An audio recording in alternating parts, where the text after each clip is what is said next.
Assalamualaikum warahmatullahi wabarakatuh. Selamat berjumpa kembali di channelnya Mari Berbagi Informasi. Dan sahabat semua, mudah-mudahan selalu sehat dan bahagia. Amin. Oke, di video kali ini saya akan berbagi informasi tentang permasalahan seputar kulkas. Bagaimana caranya supaya kulkas awet, tidak gampang rusak. Dan ini bisa kita lihat, ini kulkas masih baru ya. Ini untuk mereknya SAP dengan tipenya seperti yang ada di video ini ya. Ini belum ada setahun. Bisa kita lihat. Ini masih baru ya. Ini masih baru. Belum ada setahun. Tapi kenapa kulkas ini sudah rusak? Secara teori ya, kalau belum setahun udah rusak, terlalu cepat rusaknya. Seharusnya ya tidak secepat itu. Dan yang rusaknya ini parah, yaitu bagian sini ya. Ini kompresornya rusak. Ini yang rusak dan diganti baru. Ini diganti baru. Terus apa penyebab dari kerusakan? Karena kalau kita menginginkan kulkas itu awet, harus tahu penyebab kerusakan. Penyebab kerusakan yang paling sering untuk kulkas yang baru ya, bukan yang sudah lama. Ini terjadi akibat arus rendah dan arus yang sering mati hidup. Itu yang saya tahu dari pengalaman selama ini mengerjakan kulkas. Penyebabnya adalah listrik yang down ataupun tegangannya turun di luar batas minimal, dan juga dikarenakan listrik yang hidup mati. Mungkin di antara sahabat semua ada yang mengatakan bahwa kalau kulkas itu rendah, ya mungkin perputarannya jadi rendah, tidak merusak. Kalau tegangannya normal, putaran pun normal. Kan logika seperti itu. Tapi tidak semua barang elektronik bisa dilogikakan. Begini ya. Ketika tegangan rendah, saya tunjukkan di sini. Sebentar ya. Ambil obeng. Nah, pakai ini aja untuk penunjukan. Ketika tegangan ini rendah, ini dari PLN, masuk ke kompresor. Ketika tegangan rendah, arus akan tetap masuk, tetapi tidak bisa memutarkan piston yang ada di sini. Sehingga tegangan masuk, piston tidak berputar, lalu terjadi overload, kelebihan beban. Ibarat kita mendorong sesuatu, tapi yang didorongnya tidak bergerak. Itu akan membuat kita capek. Nah, mengakibatkan lilitan di sini terbebani, panas, dan akhirnya bisa lecet atau putus atau korslet. Walaupun di sini sudah ada overload. Nah, di sini udah ada overload untuk antisipasi kejadian seperti itu. Akan tetapi overload bukan sesuatu yang bekerja secara pasti. Dia bisa rusak. Dia tidak bisa saja dia tidak memutuskan arus ketika ini terjadi overload. Itu terjadi ketika tegangan rendah. Yang kedua, yang merusak kompresor yang baru ya. Ketika arus listrik hidup, mati, lalu hidup lagi secara cepat. Belum ada 1 menit sudah hidup lagi. Itu pun merusak. Akan saya tunjukkan secara ilmiahnya ya. Ini bukan ilmu rasa, ini ilmu pasti. Di sini ada tang ampere. Supaya ya kita tahu penyebab yang paling sering saya temukan. Kenapa kompresor ini rusak padahal masih baru? Dan kompresor ini ibarat jantungnya bagi sebuah kulkas dengan harga yang cukup mahal. Untuk yang seperti ini nanti 700 ini belum ongkos pasang. Tuh sudah berapa ya? Kalau kulkasnya sudah lama bagus beli baru sebenarnya, tapi ini kulkas belum ada setahun, sekitar 8 bulan. Jadi merasa sayang yang punyanya, jadi dibelikan baru. Kembali kepada perkataan saya yang tadi, ketika listrik mati hidup apa yang terjadi? Oke, kita akan nyalakan. Ini adalah tang ampere. Di sini terlihat 0,8. Artinya ini normal. Ini listrik stabil ya, sekitar 200 volt. 200 volt, 180 itu termasuk stabil, sampai 230 itu masih bisa dalam kondisi stabil ya, maksudnya toleransi. Tapi kalau sudah 150, 160, 170 ke bawah itu sudah down. Nah, ketika listrik ini hidup secara normal dari PLN, tegangannya normal. Di sini terlihat ampere 0,8. Kita hitung ya wattnya. Saya sudah sediakan di sini HP. Bentar.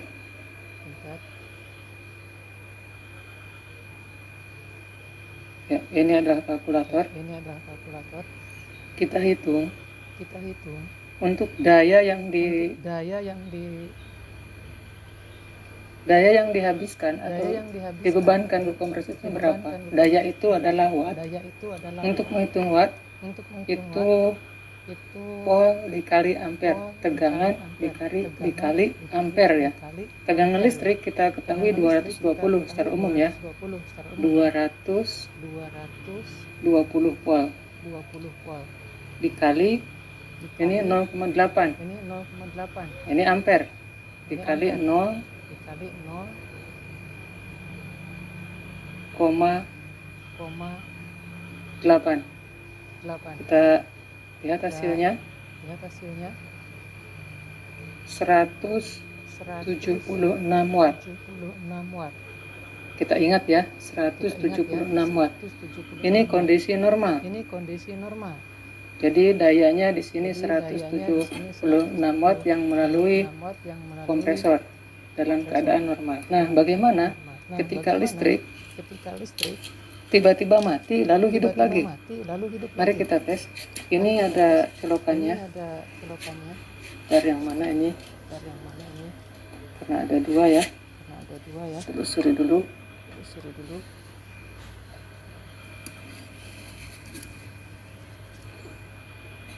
Oh, ini ada ininya. Kita tandai nih.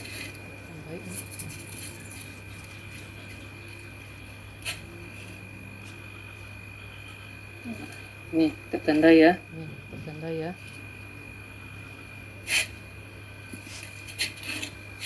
Saya akan mencabut steker ini dan lihat di sini. Saya akan cabut dan saya akan colokkan. Tidak ada jeda 1 menit. Saya cabut 1, 2, 3. Nah, lihat menjadi 0. Lalu tiba-tiba listriknya hidup lagi. Anggap aja nih kerjaan PLN ya, hidupin, matiin. Nah, kita tes berapa ampere? Kita colokkan 1, 2, 3. Lihat 3,3, 3,4. Kita cabut cepat. Nah, saya cabut lagi. Mana ini? Nah, ini saya cabut ya. Tarik dari sini. Kita lihat tadi di sini 3,3. Kita hitung. Ini kalkulator.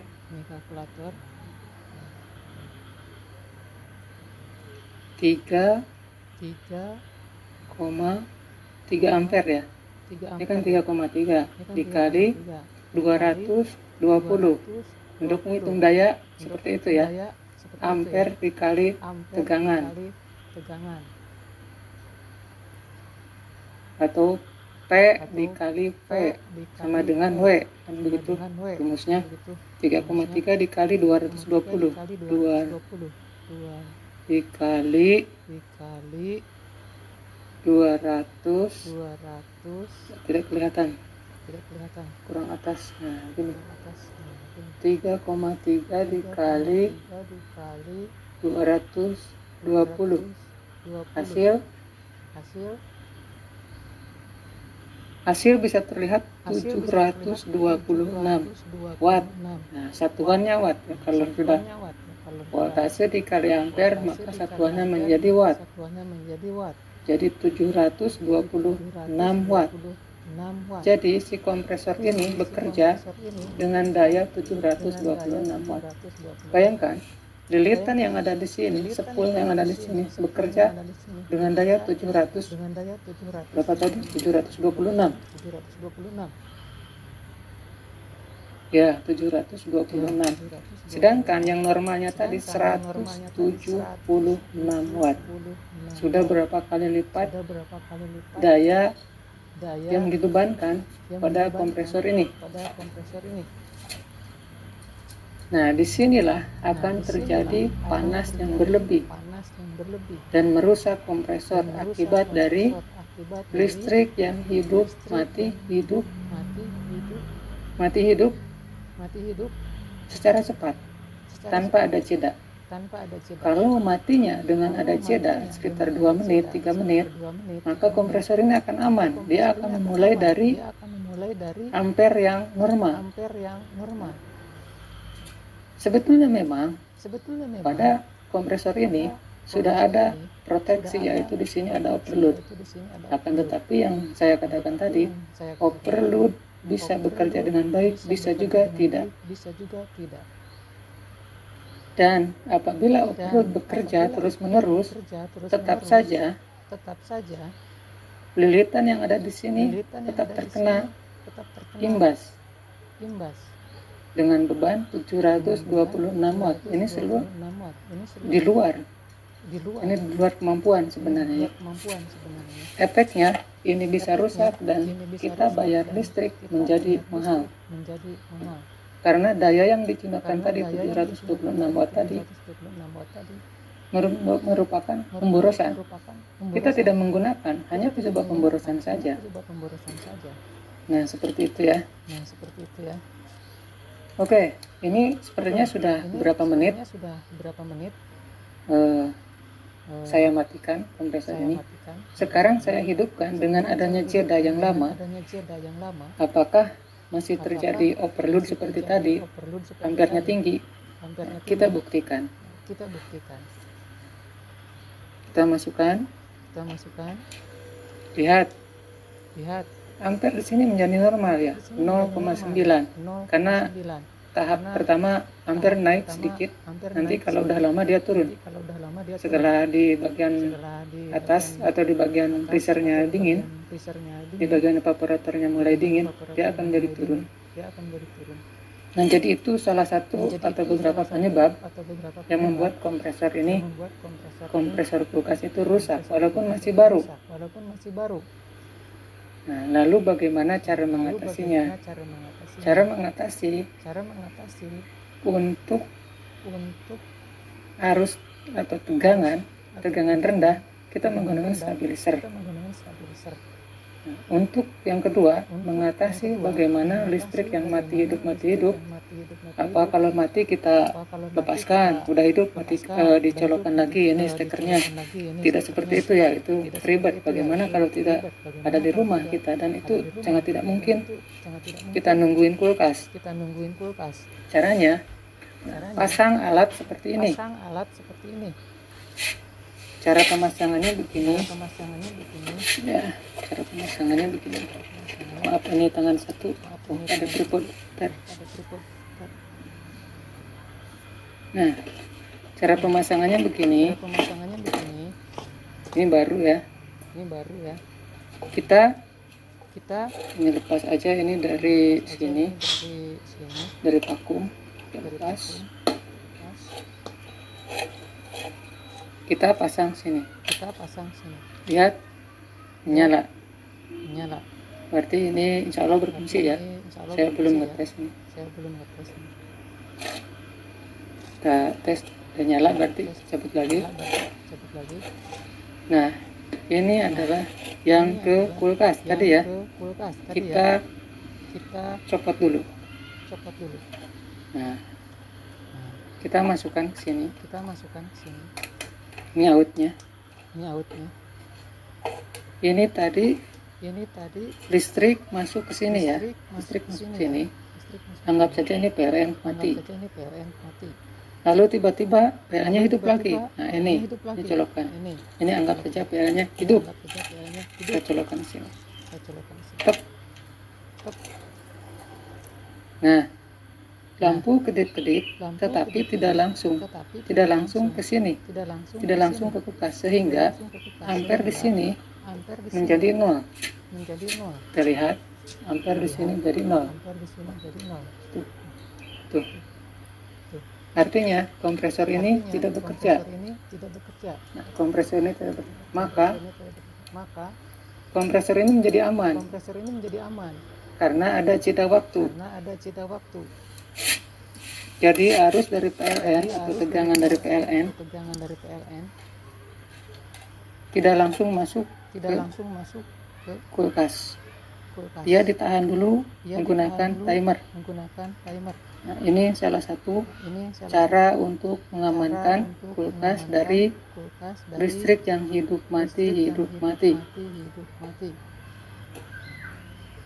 Lalu yang tadi yang saya sebutkan stabilizer adalah untuk menyetabilkan tegangan. Jadi diperlukan dua alat untuk membuat kulkas menjadi awet. Satu stabilizer, yang kedua timer. Kita lihat timer belum menyalurkan tegangan ke kompresor. Dia menunggu penyetabilan di bagian kompresor. Kita tunggu beberapa saat sambil mengetes juga, karena ini baru saya buka dari kardusnya. Apakah ini berjalan normal? Kita tunggu. Kita lihat di ampere masih menunjukkan angka 0.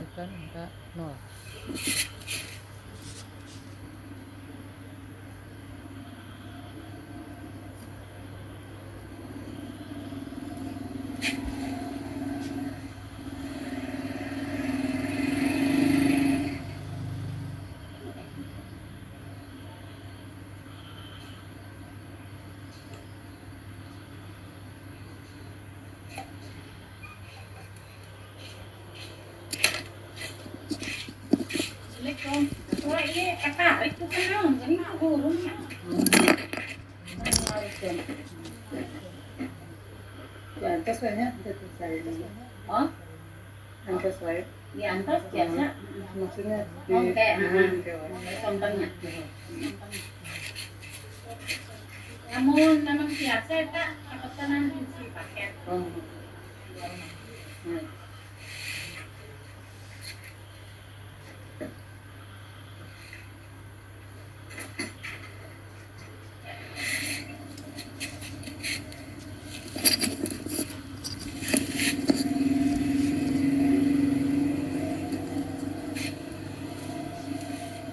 Oke sahabat, dilanjut lagi. Barusan ada tamu dan lihat ini sudah menyala.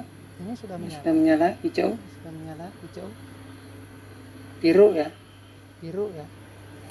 Ini arus sudah mulai masuk ke sini. Tegangan sudah mulai masuk. Oke, saya sisipkan sedikit. Saya sering mengatakan arus dan tegangan ya. Arus dengan tegangan itu beda sebenarnya. Arus satuannya ampere.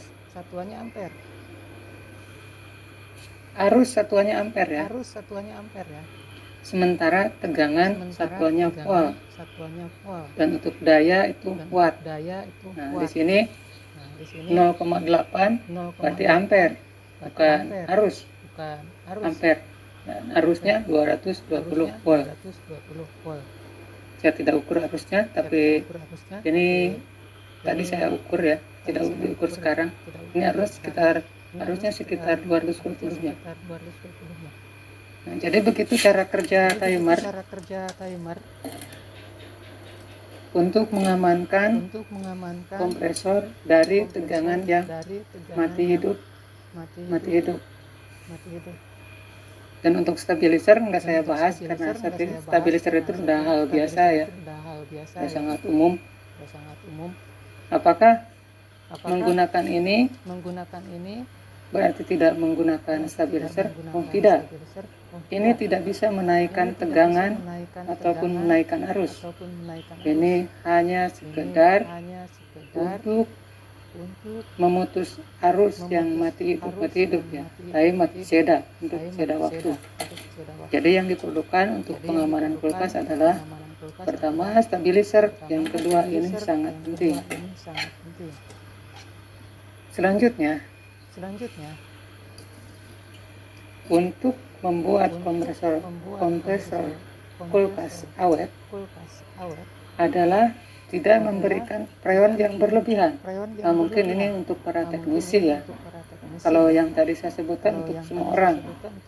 Ini untuk para teknisi, saya sekedar mengingatkan diri sendiri dan berbagi untuk para pemula. Yang untuk para profesional diabaikan saja.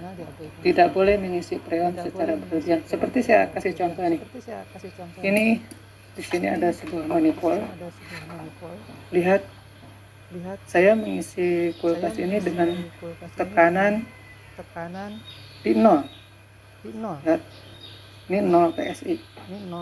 Biasanya kebanyakan orang akan mengisi di angka 10, 12, 20 PSI.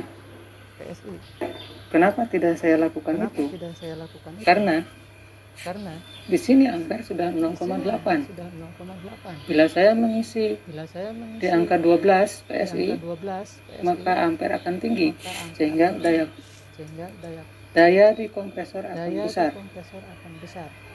Jika tadi dihitung 172 watt, mungkin bisa mencapai 200. Dan di sini akan terjadi beban berlebih, membuat kompresor sangat panas. Nah, mungkin sahabat akan mengatakan, loh, kalau 0 PSI nanti tidak beku. Tentu saja itu tergantung kondisi kulkas. Kita harus banyak hal melihat, jangan dari satu sudut pandang saja. Kita lihat di dalamnya.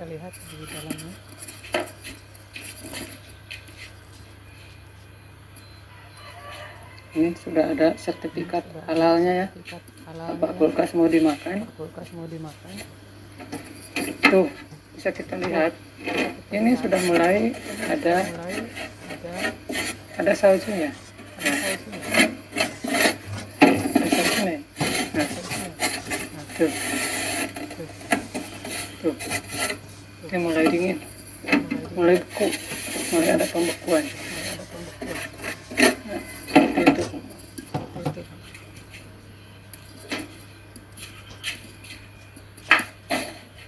Ya, meskipun di sini tekanannya di 0 ya. Kita lihat. Nah, seperti itu. Ini 0,8.